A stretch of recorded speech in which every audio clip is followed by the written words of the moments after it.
हाजिम जैसे ही सीढ़ियाँ उतरता हुआ नीचे आया, सामने डाइनिंग टेबल में बैठी आयला को देख के उसके चेहरे पर एकदम नागवारी आई। दूसरी तरफ के हालात भी कुछ ऐसे ही थे। आयला जो नाश्ता करते हुए एकदम रुकी, हाजिम की तरफ देखा और फिर अपने खाना में मशगूल हो गई। उसकी जगह कोई और लड़की होती तो वो हाजिम पर फिदा ही हो जाती, लेकिन आयला सजाद के दिल में तो हाजिम के लिए कहीं भी जगह नहीं थी।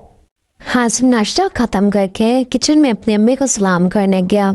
उसकी अम्मी ने कहा, बेटा ज़रा आयला को यूनिवर्सिटी छोड़ आना।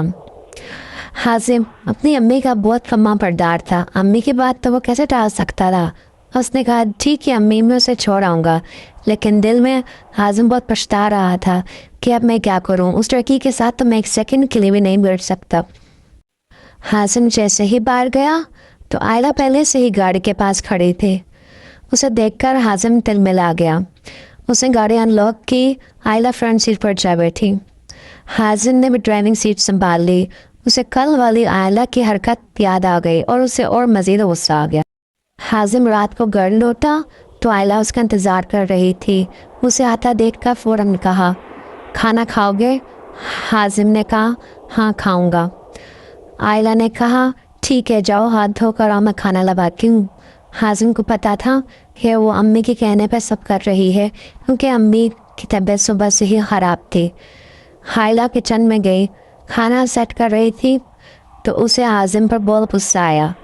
कहने लगी, क्या होता अगर आज का खाना बाहर से खाकर आ जाता? यह खाना खाता ही नहीं, ऐसे ही उसके लिए मैं जागती रही इतनी देर। आयला को हाजिम के काम करते हुए बहुत मौत आ रही थी। उसे हाजिम का काम करने का बिल्कुल भी शौक नहीं था। हाजिम खाना खाने डाइनिंग टेबल पर बैठा तो उसे खामोश माहौल से कोफ्त हो रही थी। उसने आयला से कहा, मुझे तो चलो काम में देर हो गई इसलिए खाना नहीं खा सका, तुम बताओ तुमने खाना क्यों नहीं खाया? कहीं मेरे इंतज़ार में तो नहीं भूखी बैठी रही जैसे बीवी अपने शोहर के इंतज़ार में बैठी रहती है।